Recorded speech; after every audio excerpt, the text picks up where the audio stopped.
Hey, welcome in once again to Strictly Speaking here on True Blue. It is good to have you, and it's good to have Fred Galvin with us today. Who's Fred Galvin, you might want to know? Well, if you are interested in our military, if you're interested in the heroes that keep this country safe, you're going to want to learn about Fred Galvin and about a book he has written about his own experiences.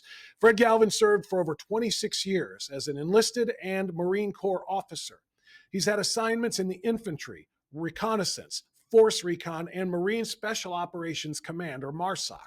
He's led hundreds of combat missions, including raids, deep reconnaissance, ship seizures, and ambush operations in Iraq, Afghanistan, in the Arabian Gulf, the Gulf of Oman, the Gulf of Aden.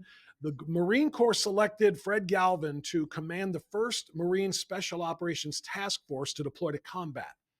While conducting a combat mission in Afghanistan, Galvin and 6 other Marines were falsely accused of war crimes, which led to the longest trial in Marine Corps history that led to an acquittal. That's right. Major Galvin is the author of A Few Bad Men, which is the incredible true story of this elite team of U.S. Marines set to take the fall for Afghanistan war crimes they did not commit. And their leader, who fought for the redemption of his men, is indeed the gentleman we're talking to today. So we will learn about this travesty together with retired Major Fred Galvin right here on Strictly Speaking.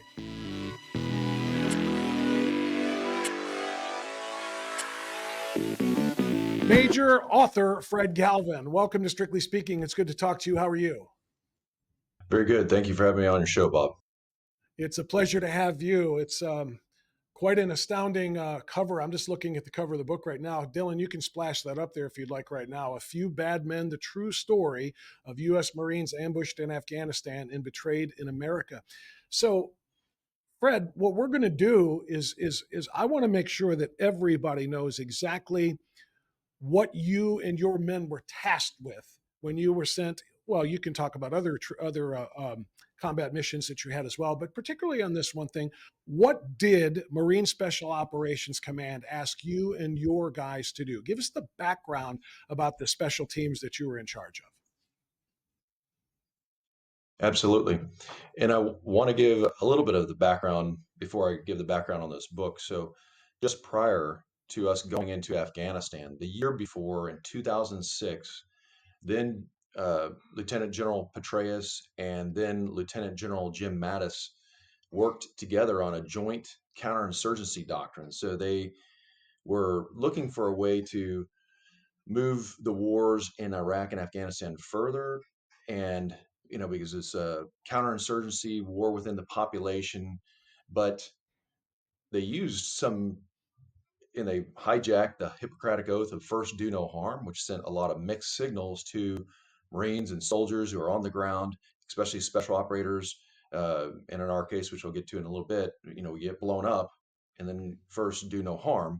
But this was the winning hearts and minds. So this became a joint with all the U.S. services joint doctrine, and it was created in 2006, implemented overseas in combat in 2007. And the reason I bring that up, and because it's significant, Bob, is no longer could you, if you have actionable intelligence, go and do anything about it. You could go and talk to someone, but you could not, if you had incontrovertible, just like a federal case, if you had the rights to go get a known terrorist who you have all this dossier that this guy has murdered people, beheaded people, and you couldn't do it. You'd have to go and do a tribal leader engagement.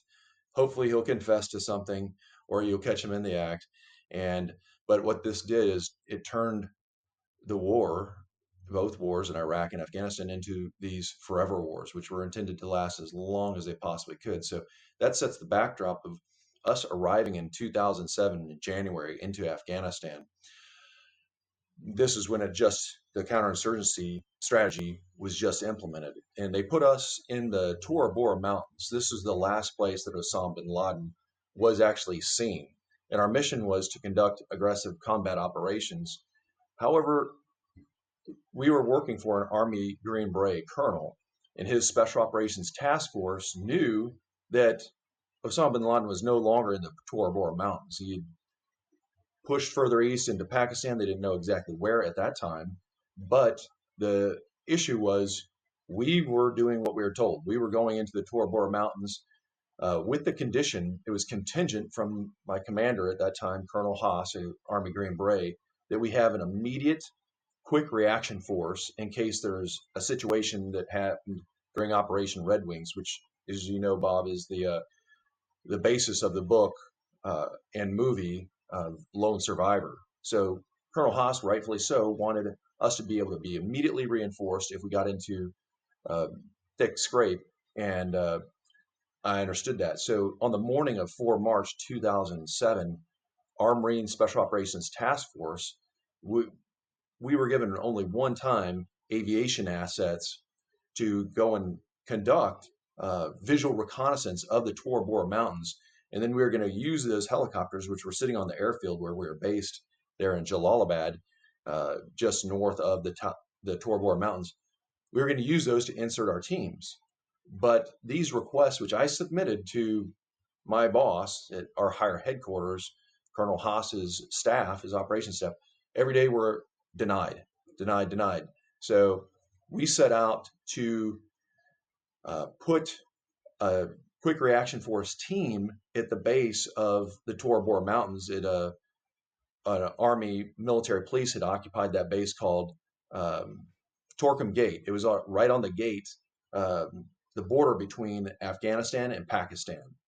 And so we went there, met with the officer in charge of that base, and then we went as high as we could go doing a mounted vehicular reconnaissance into the Tora Bora Mountains.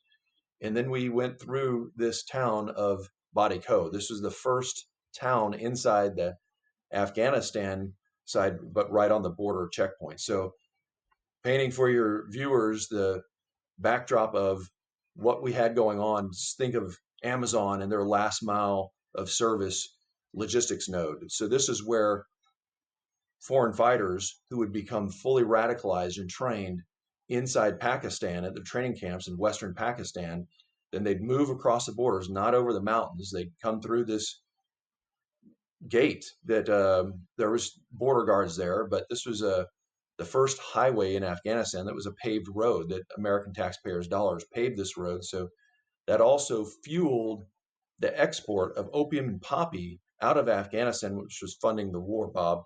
And that also allowed the importation of radicalized jihadists into Afghanistan. And they link up in this town that we were about ready to enter named Badiko. They link up with their handlers and they get pushed out across Afghanistan to Kandahar, Kabul, wherever they were destined to kill Americans. So that was the backdrop of what happened to us that morning. And we had passed through the town of Badiko at 6 in the morning, and we had normal atmospherics in that village, men, women, children, shopping at the roadside bazaar. And then all of a sudden we had getting back on the road, heading into that town at 9 o'clock after our reconnaissance in our vehicles into the Tora Bora Mountains. We headed into the town to try to suss out and do a key leader engagement. And at that time, we saw immediate baseline shift. And anybody that's worn the uniform, whether law enforcement or a frontline foot soldier, realizes that when you enter Hell's Kitchen and you see the mass exodus, the complete absence of women and children from what it was just a few hours before, something is about ready to happen. And that's a standard procedure in Afghanistan when they have this mass exodus. So what we saw then is we had fighting age men lined up on both sides of the road, just like a parade or a funeral possibly as well. And as soon as we saw this, I announced in our vehicle, I was on the patrol. We had 6 vehicles and 30 Americans. I announced, watch out, in a van that was filled with fuel and mortar rounds, detonated, blasting a massive fireball 100 feet in the air, scorching the tops of the trees, throwing shrapnel in all directions. And that detonated right on the front bumper of our second Humvee. The Humvee passed through that van as it detonated, and all of us thought that every Marine in that vehicle was destroyed because it went into the fireball flame, and we just didn't see it. It disappeared for momentarily. Instantly after that car bomb went off, there was a car on the south side of the road, which was to our patrol's left, hand side as we were heading into that village. This was a sports utility vehicle, specifically a Toyota Prado, had a driver and three jihadists. The jihadists were hanging out of the windows, firing AK-47s, driving straight at our second Humvee that had just been blown up, trying to finish it off. And that Humvee, Bob, it appeared different and it was different. All the rest of the Humvees were completely encased in steel. This one had sort of like a pickup truck. It had an open air container, but it had steel plates on the back, so it looked different. It was had less armor and less protection, and we used it as our ambulance vehicle, and that's what everyone at that time had used where we could load a casualty in it. So the enemy definitely knew what they were doing that morning. This was a complex and very coordinated attack on American forces, and I can get to a little bit more of that later because the driver of that vehicle was actually, I'll just say, another government agency's intelligence showed that he was just days prior training jihadists, up to 100 jihadists in Pakistan to conduct an attack on American forces in the village of Badiko. But so we started getting attacked on the left side of the road. The turret gunner who was manning the machine gun on the second vehicle, he was knocked down from the blast. He stood to his feet. May sound familiar from something there in Pennsylvania. That young sergeant, from Mississippi, stood to his feet. He extinguished the flames off of his body and grabbed his medium machine gun, aimed in, and started firing at the vehicle that was driving down this dirt road. Also, in the back of that troop compartment, Bob, we had a communicator, and he was carrying a light machine gun, and he stood to his feet. And that was also a belt-fed weapon, and he fired fully automatic. And they immediately made quick work of that sports utility vehicle, killing the three jihadists that were firing at it. But the driver ditched out of the vehicle into a roadside ditch that was right next, and continued to fight us with his AK-47. But we didn't kill him, and he actually testified 11 months later during the trial. This was the longest trial in Marine Corps history. They accused us of war crimes.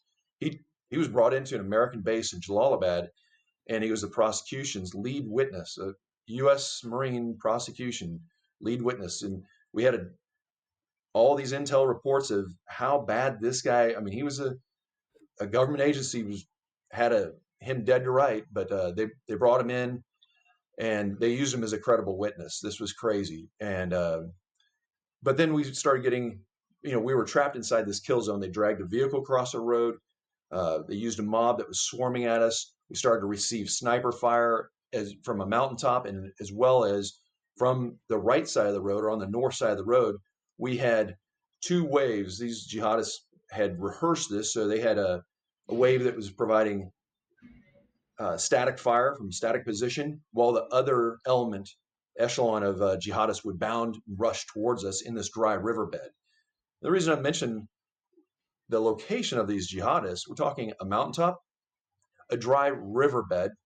There's no homes or residences in this riverbed, and a sports utility vehicle driving down this dirt road with just a desert in the backdrop. So we were later accused of mass murdering civilians, women and children. And what happened is we stayed there in that kill zone. Go ahead, Bob. The same Yes. women and children that were evacuated when you first noticed the shift.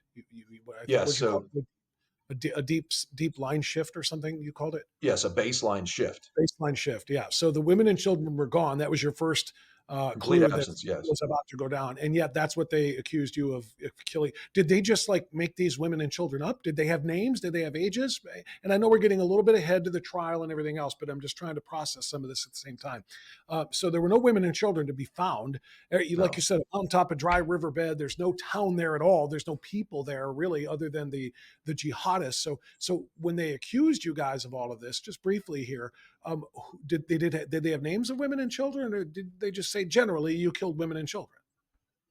Yes and no. So this was early in the evolutionary cycle of getting paid. The U.S. military would provide these salacia payments. We had an Army conventional unit, it wasn't special operations. They came in later and they made salacia payments to anyone who made a claim.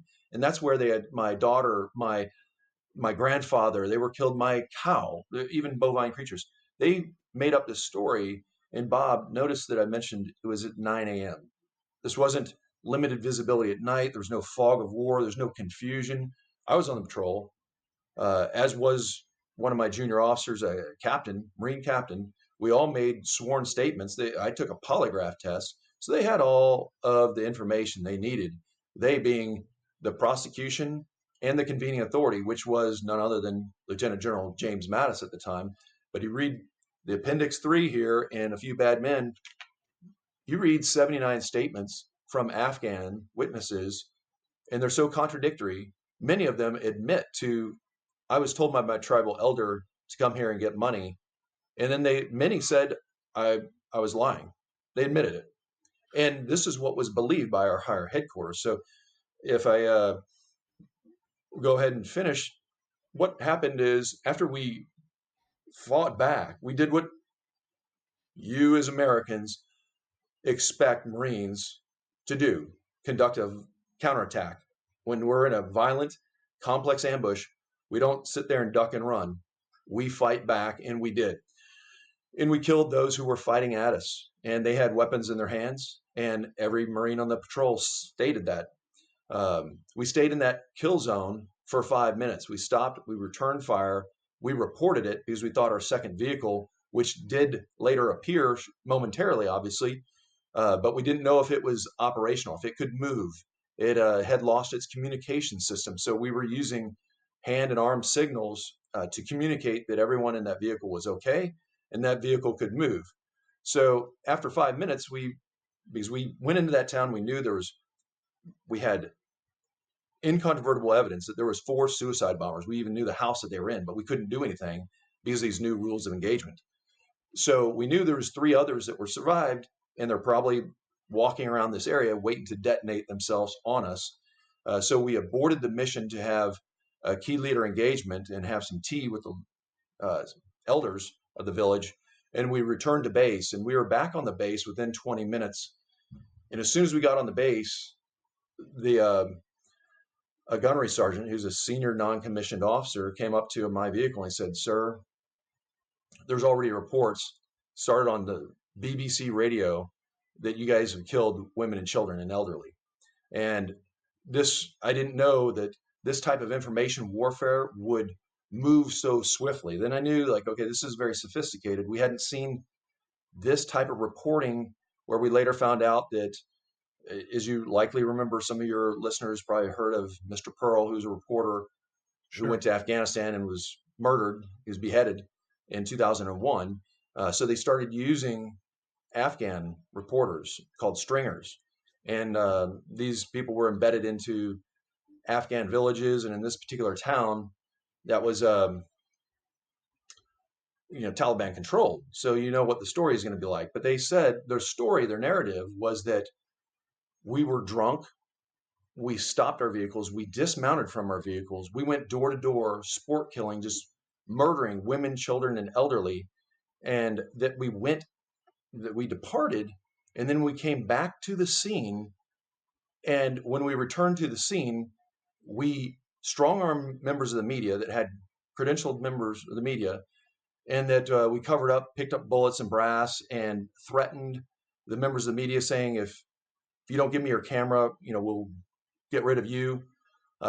This was completely false, but it is what our higher headquarters in the Army side wanted to believe. So, Bob, us working for the Army, the Green Berets, it's kind of like you bringing your girlfriend home to meet your wife. It was not wanted competition. And so they used that to quickly throw us out of Afghanistan. And then they turned the case over to the Marine Corps. So the Commandant of the Marine Corps, the senior Marine general, assigned this to General Mattis, who used an unprecedented 44 criminal investigators and 5 prosecuting attorneys against the 7 of us to try to force us into making statements. We all made statements, but trying to find a way to vilify us. It's a lot of information, Fred, and I really appreciate you giving so much of it to us. I'm trying to process most of it so that I can ask some follow-ups now to all of this. First of all, you started out by saying that one of the first things they did was they hijacked your do no harm Hippocratic Oath policies? Who hijacked that, and what did they do? What did they change?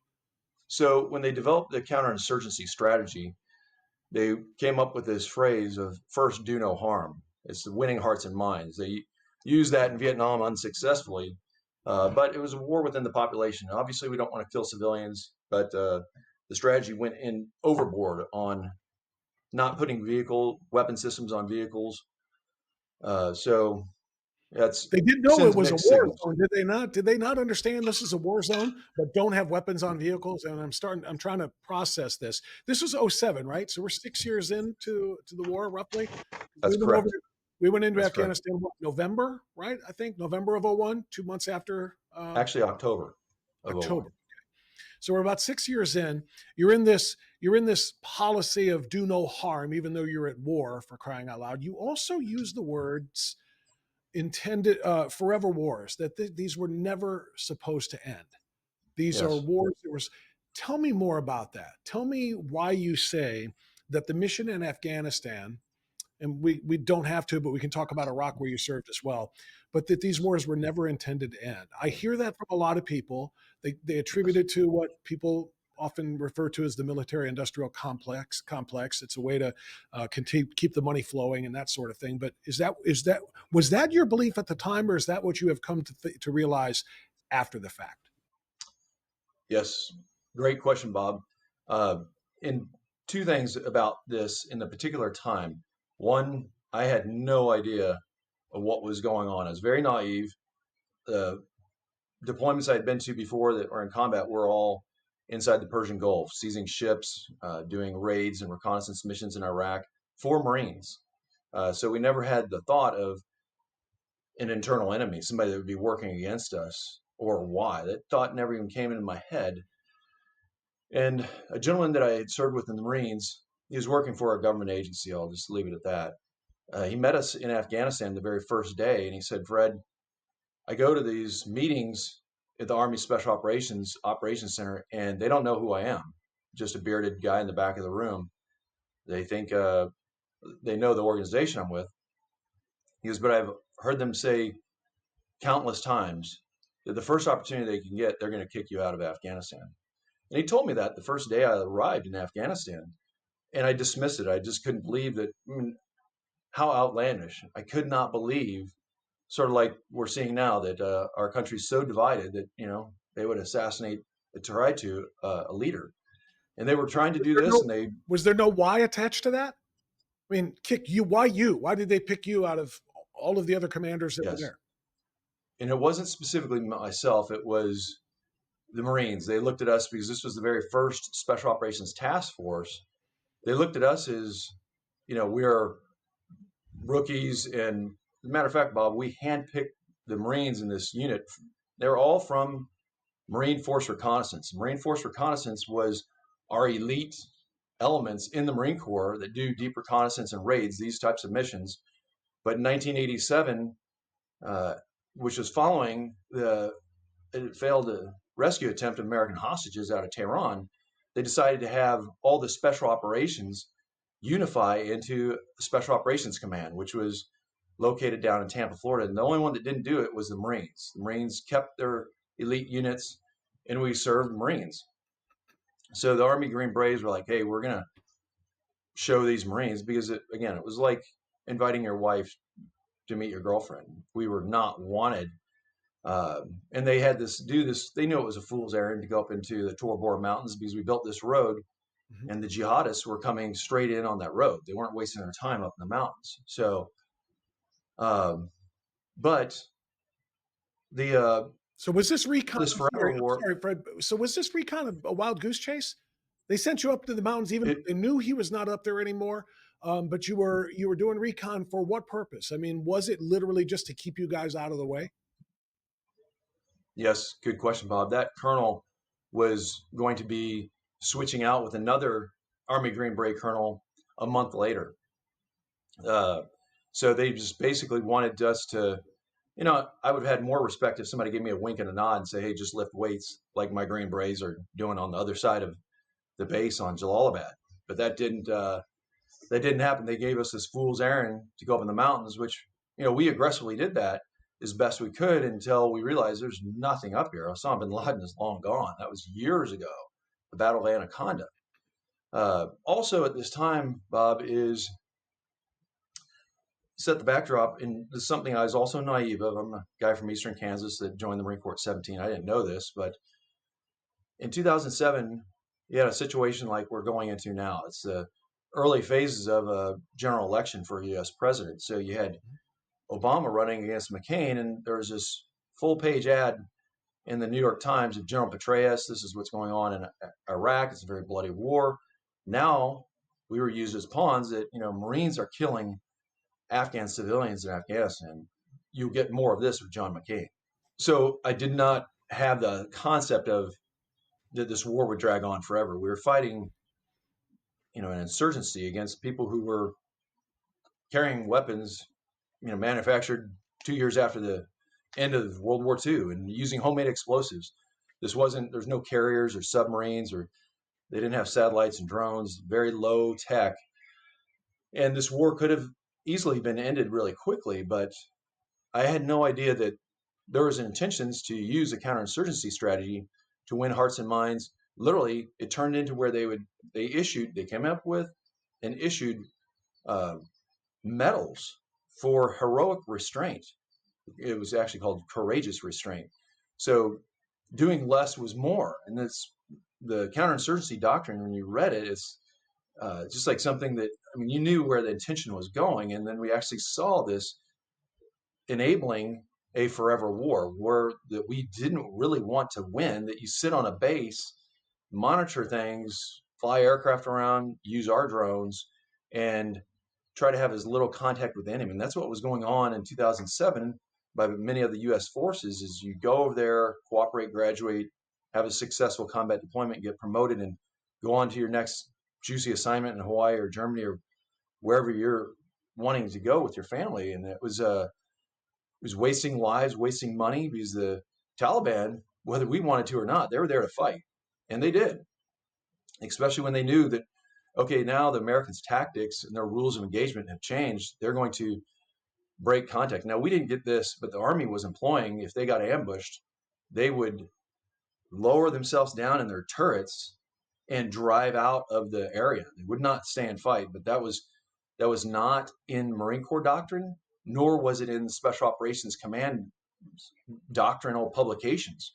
We did what we were trained and authorized to do, which was if we are attacked, we counterattack. Well, yeah, nor was it in your blood, right? I didn't serve, but I know enough veterans, I know enough Marines who have told me not only is it not in your, your operations manual about how to do things, you are not trained to be fired upon and just run away. You are trained, especially when you enter the war, to fight wars. And when you're attacked, you're not going to seek out battles unless you're assigned to go and to start a firefight, to flush out the enemy and so forth. But you are going to fight back, especially when you're attacked, right? How can they expect anything less? Yes. And unfortunately, this is where it leads to this forever war, and sort of how you see some media being useful fools and tools for people in power in high positions currently. So the Taliban created this false narrative. They planted that seed, and that's just what the U.S. Army on the scene wanted. Oh, these Marines are rookies. They don't know what they're doing. I'll tell you the truth. I was a commanding officer. I had 19 years of service at that time.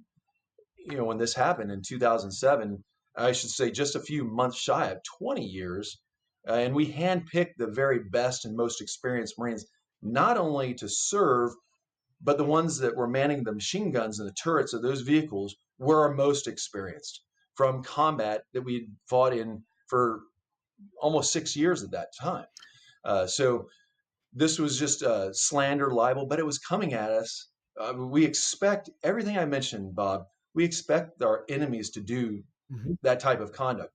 But we did not ever imagine that we could work for an Army colonel who would fall for this and then exploit this and use this to kick us out. And that's exactly what happened. In very short order, we got kicked out. The Marine Corps was very embarrassed. And Bob, to also set some backdrop, the Marine, I won't go too far back, but we tried this experiment in the Marine Corps in World War II of creating an elite within an elite called the Marine Raiders. And they fought in the South Pacific from 1942 to 1944. And while the same president was in office, Franklin Delano Roosevelt, who initiated this because he saw Winston Churchill use the British Royal Marines, and then he created a commando force out of the British Royal Marines to go behind German lines and wreak havoc. Well, FDR wanted the same. The Marine Corps wouldn't even allow them to be called commandos like the British Royal Marines. So they call them raiders. And while they were fighting in combat, they disbanded them when a new commandant, senior four-star general of the Marine Corps, General Vandergrift, wrote with a stroke of a pen, it is not in the best interest of the Marine Corps to have an elite within an elite or to have hand-picked Marines. So they disbanded them. They never wanted to do this type of thing because the Marine Corps feels, we are the We're best. all elite. And yes. And in 1987, when they stood up Special Operations Command, they didn't want this. And in 2001, when then the late Secretary of Defense, Donald Rumsfeld, who had been Secretary of Defense during Vietnam and believed in using Rangers and Green Berets to fight off guerrilla type of warfare. But Dr. Rumsfeld said, I want all of the U.S. military services to increase their capacity of special operations. What did the Marine Corps do? Stiff armed the Secretary of Defense, the senior civilian leader in the Pentagon. And so they slow rolled it. They ignored him. They thought he'd be like Bush Sr., a one-term president, but Bush 43 got reelected and kept, at least initially, kept Dr. Rumsfeld as his Secretary of Defense. And Dr. Rumsfeld ordered, Marine Corps, you will create a component inside the United States Special Operations Command and get with it. This was in 2005, the very end of 2005, and that's in the book A Few Bad Men. We were fighting in Iraq, and then once we returned, Rumsfeld, thumped the Marines. Hey, you've been fooling around with this for 4 years. Get after it. So the Marine Corps did stand up a component. I was the very first commanding officer. And why do I say all that background, Bob? Because the Marine Corps, they wanted us even less. They wanted this concept even less than the Army did. Is it just an ego So thing? Is that what it is? I mean, this because this was an I ego. get it to this degree only because when I look at your background and I read your bio and I said you're an Army Ranger, I think there's Army Rangers. Those are the badasses. And then there's regular Army. Those are just moderate badasses. You put, there's a Navy sailor and then there's a Navy SEAL. I get it. The special ops mean a little bit more. The Green Beret, they mean a little bit more. I do understand it. But is that what it is with the Marines? None of us are better than anybody else. We're all elite. And to call a special group of us better than the others is defeating. Is that what they mean when they say it's not in the best interest of the Corps? Yes. It's all pride. Like the original sin, I will not bow down. I'm not even going to acknowledge. I do not want even the concept that there is a separate unit in the Marine Corps that is chosen for these specialized missions and doing this. We'd rather just not have it. We'd rather Had take to our create own it elite. upon the orders of the defense secretary. They were going to sell Yes, you out. They were going to create it because they were ordered to, but they weren't going to back you. And they weren't going to back you yes, even when this Army or this Green Beret, this Army colonel sold you out, right? yes. So I want to expound on that point, Bob, that the Marine Corps was so defiant of Dr. Rumsfeld, they tried to send liaison officers to sit down in Tampa at the headquarters of the Special Operations Command. They didn't want to send an actual tactical unit because their Marine Corps is the smallest and we're the least funded. And so if we we train and organize Marines and equip them, we want them to be able to be used for Marines. And you see this, that's why when on that first deployment, they put us on ships. So these Marines were in the Department of the Navy, and these are amphibious ships that have a Marine colonel. They wanted to maintain control over us. And the Marine Corps was so defiant, Bob, that creating this organization, which would build up to 2,650 Marines, started out with just less than 800 on the day one of the activation. But on the activation, a small unit like this actually was attended by the Secretary of Defense of less than 800.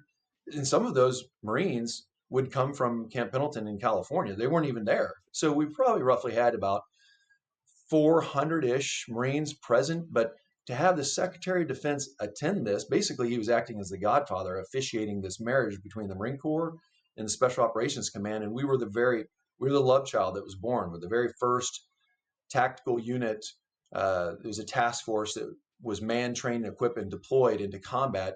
But the Marine Corps, there were several statements that were made to me that the Marine Corps just didn't want this, period. And they stuck us on the ships. But General Brown, who was the Army general in charge of U.S. Special Operations at the time, all these generals, if they retire out of Tampa from Special Operations Command or the other four-star command in charge of the Middle East, we call it Central Command, all the Middle East wars, or if you're a four-star general or admiral and you retire out of the Pentagon, well, guess what you have, Bob? You have connections. And those connections are very, very useful, especially if you get the wink and a nod that, hey, this war can be very profitable for us. And you've all heard since Eisenhower saying that we have to get in control of the military industrial complex or it'll be like the fourth branch of the federal government. Not literally, but you've seen in this book, A Few Bad Men, the commandant of the Marine Corps for a period of time in this book was General James Dunford, or Joe Dunford. He later became the chairman of Joint Chiefs of Staff before General Miley, and now he's on the board of Lockheed Martin, the largest defense contractor in the world. General Mattis, who is the convening authority in this, he works now for General Dynamics. He worked for them before he was Secretary of Defense and went back. Where did the current Secretary of Defense come from? Well, originally he retired as a four-star general out of Tampa, in charge of all the Middle East and Central Command. Then he went to work for Raytheon. And so we're getting kind of the hint that there's this revolving door, this, I'll call it no general left behind program. They all go work for these defense firms. And same with the colonel who would later get promoted to four-star general that kicked us out of Afghanistan. He's working over in Abu Dhabi with Lockheed Martin. His title is the CEO for Middle East operations. It doesn't even get more blunt and obvious that these guys, their afterlife, these defense firms aren't using them because they feel sympathetic that they only are getting paid a $203,000 retirement salary annualized. They're paying them because they have access and placement back into the Pentagon.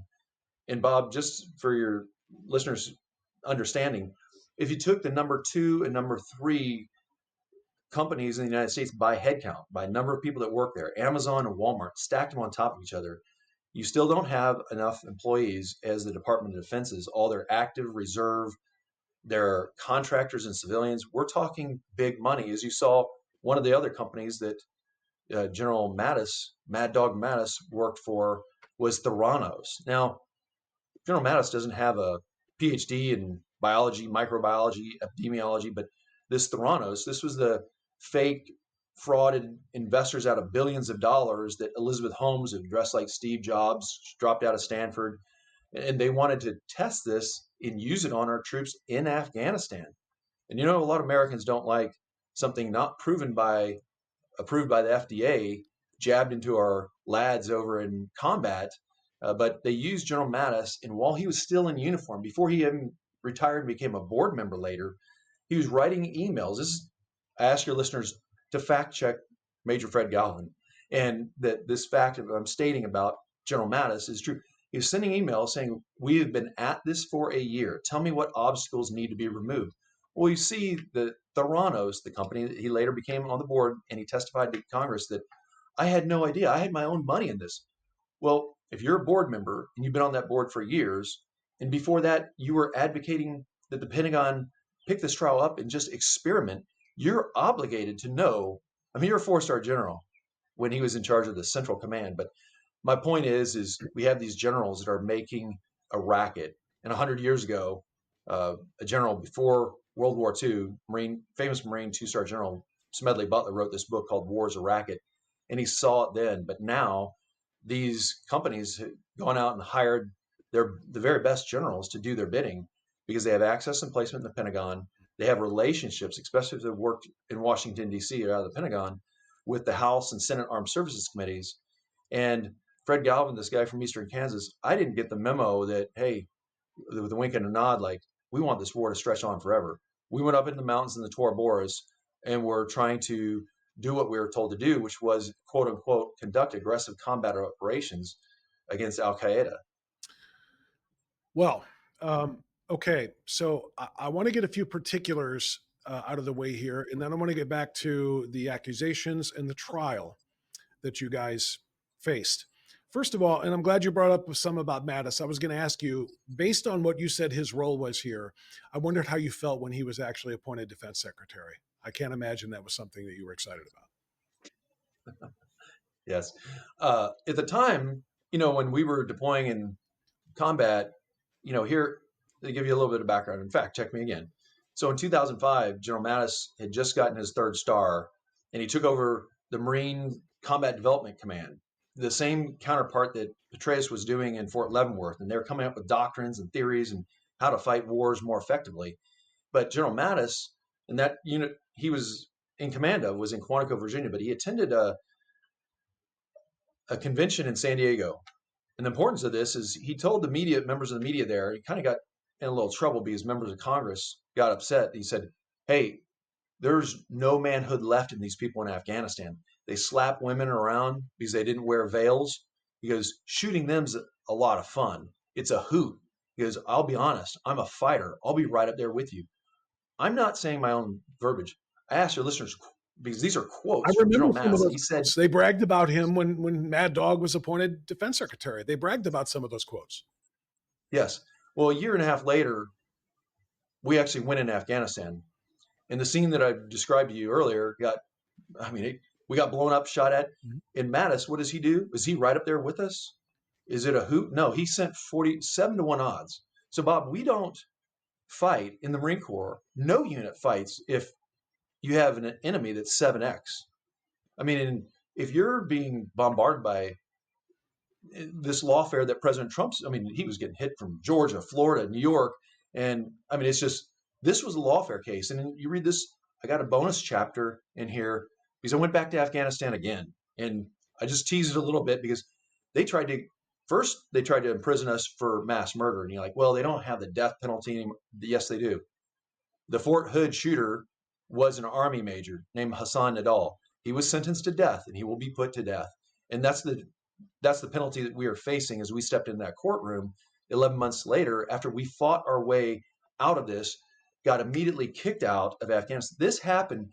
And if this can happen to U.S. Marines, frontline foot soldiers, if it can happen to the allies of a presidential candidate, I'm talking specifically Peter Navarro, Steve Bannon, where they're incarcerated.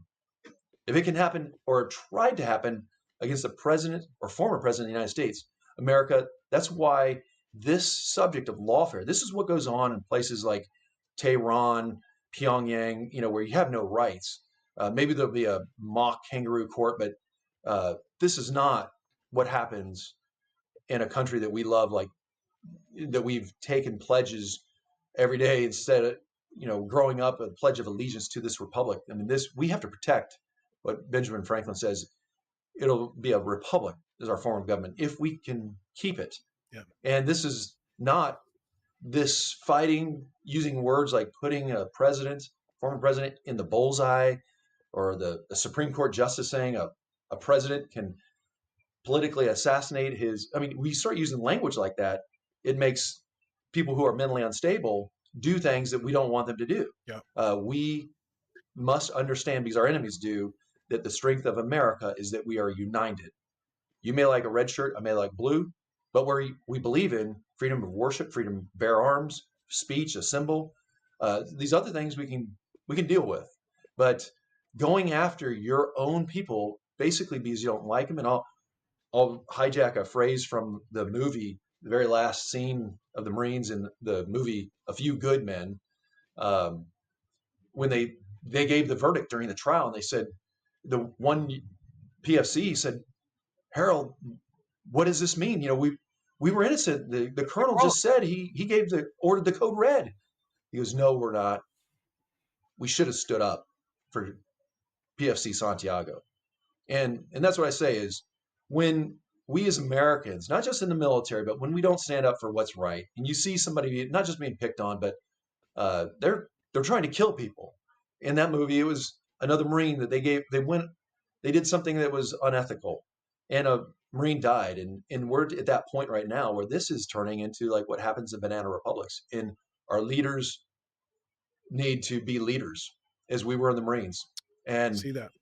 make those tough calls. So, Major, I want to get back to the trial now, and I didn't get the number. I think you said at the beginning 6 vehicles that day in Bodyco. How many people per vehicle? How Yes, many men are we talking about here? there were 30 of us total, 30 total. and this included 20. It included 2 Navy corpsmen, 1 Afghan interpreter who was an American citizen, but he was born and raised in Afghanistan. But a total of 30 to include Marines, Navy corpsmen, and an interpreter. So no one was killed in vehicle 2, the one that was blown up by the van with the explosives and everything else, and then got attacked by the Toyota with the automatic weapons. Nobody was killed. Yes. Bob, I believe in miracles. And if you read page 55 in this book, another deployment in Iraq where we were mass ambushed, volley fire, rocket propelled grenades. They were coming in on us just like machine gun fire. I'm talking RPG rounds. And they were hitting us, dumping machine gun fire on us. Not a Marine got scratched. I am a man of faith because I know God's protected me and many other Americans. So he protected you that day, and then you needed more protection later on. So all 30 of you stood trial, right, in this court of inquiry? All 30 of us were falsely accused. They narrowed it down to 7 of us who were named in a criminal investigation. And then myself and one other officer were the ones that were actually, we call it named parties in a war crimes trial that happened. The trial began in January 2008. And to clarify, approximately how many jihadists would you say that you guys had to fire on and kill that day? Not talking 20. about, so 20 total were killed. Yes. Okay, Yes. including the ones that were in the vehicle that you pursued that actually shot up vehicle number 2, and the one guy bailed out, and you didn't kill him, right? You didn't fire upon him, and he's the one who turned out to be their quote unquote star witness. So I mean, because That's correct. at that point he was not a threat, so you decided to let him live. So you killed 20 jihadists. We tried to kill him, but we were unsuccessful. Oh, I thought you said you did not fire on him when he bailed out. I thought he was just taken. Oh, in my vehicle, we tried, we did our damnedest. And our turret gunner, in the book I mentioned, I counseled him because a year later when I saw him on the video teleconference, I was very upset that, this man's actually alive and out there testifying against us, but that's exactly what happened. Okay. So yes, Haji Lawani Commandant survived and testified through video teleconference that he demanded justice and compensation. His vehicle was shot up. He said he had 500,000 Afghanis, that's their currency, in his glove compartment. What they believed, our government. I mean, General Mattis was not. People aren't stupid that wear 3 and 4 stars on their collar. They're just not. And you read Appendix 3 again, you read 79 statements, you're like, this is absurd. In the Marines, they had different perspectives because the back of your vehicle is all steel plates. So some people, in a turret, you could see to the left and right. If you're sitting in a driver, you had different orientations what you could see, but they all said the same sequence of events. No women and children, people lined up on the side of the road, car bomb, fighting to the right, fighting to the left, mob to our front. I mean, the Marines didn't mix their words, but that's not what they wanted to believe. The Marine Corps wanted to scuttle this organization, and here's the chance, but the Army wanted to get rid of us too. Were there any transcripts of radio transmissions among the vehicles saying no women and children? Look, it's all, all threats along the side. Good question. We didn't actually have transcripts of radio communication stating that, other than me stating, watch out, and right before the car bomb went off. But when you bring up transcripts, Bob, what I described to you, it's not anything that's top secret, classified, or I should say, it didn't need to be, but they classified the trial. And I had you got 2 attorneys went twice into court to get the courtroom transcripts declassified. So when you read this book, you'll be so shocked. I tell people, do not read this book at night because it bothers people. People say this is very disturbing. It's not a horror movie. This is nonfiction, but they would move the media out. Media were allowed in the courtroom during defense. So they wanted to hear them say that these Marines fired wildly.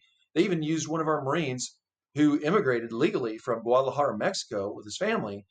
They threatened to, if he did, well, he signed a statement in Afghanistan to the preliminary investigator, which was the Air Force colonel, which makes no sense to have an Air Force colonel be the investigator of ground combat action. But he was a useful fool.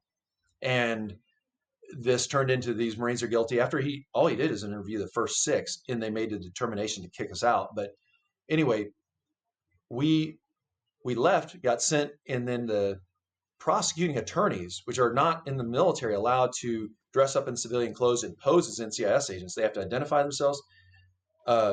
Naval criminal investigation, their agents can use deception and they can coerce, but they Marine officers, prosecutors can't dress up. You can't use deception. They can't lie. They can't deceive. But they wrote up this prepared statement, and they told this young Marine sergeant who's you know what his crime was, Bob? What?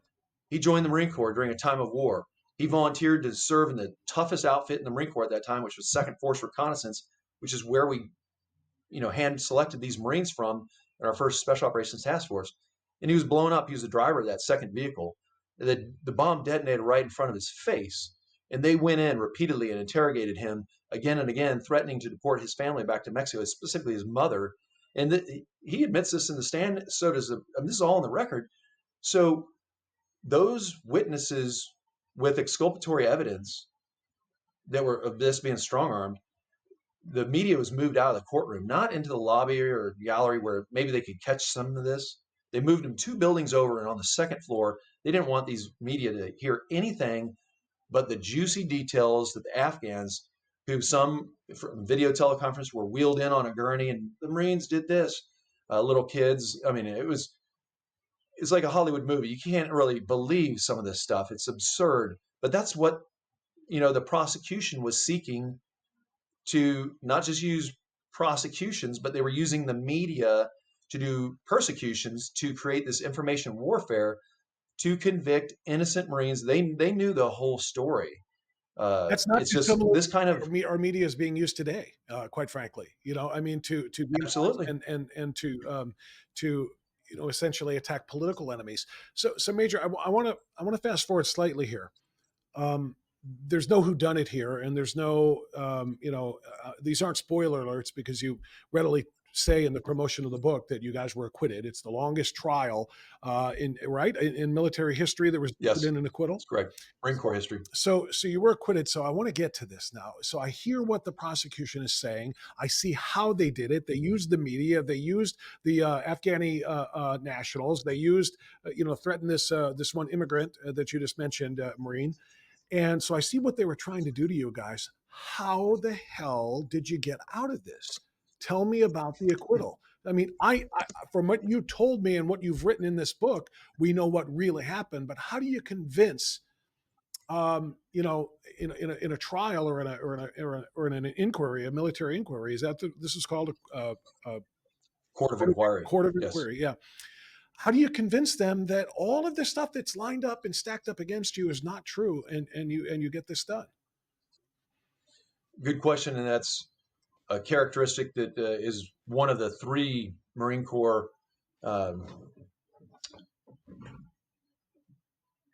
traits is courage. The jury they listened to everything, and although that the media only got a certain portion of this, and I had to fight for 11 years to get this declassified, which actually happened. That's why I wrote this book, is we were still getting blasted by the media. Even after I retired and moved back to Kansas, they were just destroying us. But you read the introduction by retired Lieutenant Colonel Steve Morgan. He states, I heard every single word in the courtroom. He goes, but I was there from the beginning when this idea, which was directed by the Secretary of Defense for the Commandant of the Marine Corps to stand up a Special Operations Command, was ordered. And those of us in the Pentagon and the Headquarters Marine Corps branch We were there to scuttle this, to destroy this concept. And he says he was very much, as he calls, a backbencher, but he said, I saw and heard this from the start that the Marine Corps did not want this. So I say, our core values, honor, courage, commitment, the jury did get it right. Although they gave a recommendation to the convening authority. And in this case, I mean, this is, they alleged us of killing 19 and wounding 50, 69 Afghans total. The largest number alleged killed by machine guns in Afghanistan of civilians. And they said that they didn't use any legal terms. Let me tell you this, Bob. They waited 4 months after the trial ended on June 29th. And there's very few holidays, government holidays in the springtime after President's Day. So they waited until there was a 4-day weekend that the military would take. They waited all the way till May, the end of May, on Memorial Day of 2008, 4 months after this had happened, and dumped it on Friday night to one media source, Estes Thompson of the Associated Press. And they did not use legal terms, which is why the media kept continuing to attack us for years until I retired. And I'm like, I'm tired of getting attacked in the Washington Post and all these military times. So they said they didn't use legal terms such as innocent, guilty. They said the Marines in Marine Special Operations Company Foxtrot acted appropriately after we've been accused of mass murder, acted appropriately according to the rules of engagements and tactics, techniques, and procedure for a complex ambush. Period. They dumped it on a Friday night. In the military, there's very few holidays where Pentagon goes down to a skeleton crew and actually has 4 days. So you come back on after that Friday night on Wednesday morning, the news cycle, they didn't really pick it up, but picked it up? they did. Go ahead, Bob. I'm sorry. I said no one picked it up after that one AP. They did pick it up. AP reported it. And then later, unfortunately, many other members of the media said, that we murdered civilians. And not just the media. I'm talking even after I retired, that you had the Amnesty International, the International Bar Association, corporations and organizations with a lot of international clout stating that these Marines need to be retried for war crimes. This doesn't really bode well when you get out and try to have a second career. And our Marines did suffer through not just, none of the Marines have issues with the battles that we fought. These were strong, well-trained lads who were very experienced in combat and very highly trained. But they, to include myself, remain affected by our own brothers in arms, much like the scene from Braveheart where the guy jousting on the horse gets knocked off and William Wallace runs up there and Mel Gibson rips his helmet off and sees that this is the King of Scotland. I thought we were protecting him. He's our leader. And we still, just like that scene in the movie, we had no idea that our own could be doing something like this. And, call me stupid, call me naive. I had no idea until I was in that courtroom. And without my faith in God, it would not be possible to have endured and prevailed in this courtroom. That's a stunning analogy to the Braveheart scene, Major. So I'm so glad you wrote this book, and it appears, anybody who's got a story to tell can write a book to try to make money on it. You wrote this book, it seems like, to clear your name and everyone else that was charged in this case, because no one believes you, or not no one, but you still, as you say, got attacked all the way up to the time of your retirement, and everybody needs to know the truth. So I hope everybody will take the time and learn the facts, all of them, not just the superficial level we were able to cover of them today. A Few Bad Men by Major Fred Galvin, the incredible true story of this elite team of Marines that were set up to take a fall they did not deserve. This is ridiculous. It makes me ashamed. I'm proud to be an American. I love our military, and I love everybody who's ever put on the uniform. God bless them. I did not. They put it all on the line. But when things like this happen, this smacks of politics more than it does military warfare and battle. And it's just simply disgusting that you guys had to be treated this way. I wish you the best of luck in getting this message out. I'll continue to promote this. We'll put this on the radio too. You made it on Tucker Carlson, which is a phenomenal thing too. He's got such a massive audience there. So the more there he is, so the more people who can read your book and know about what happened to this group of Marines, I think the better will be for all of us, but most especially for you guys. So Major, thank you for coming on and telling the story. Thank you for writing the book, and God bless you. Thank you. God bless you, Bob. Appreciate you very much. All right, that's going to do it for Strictly Speaking today. Make sure you share this. Let anybody who's got an interest in what's going on in our military, let anybody who is really concerned about the military-industrial complex know about this book by Major Galvin. Thanks so much for watching Strictly Speaking right here on True Blue. We'll see you next time.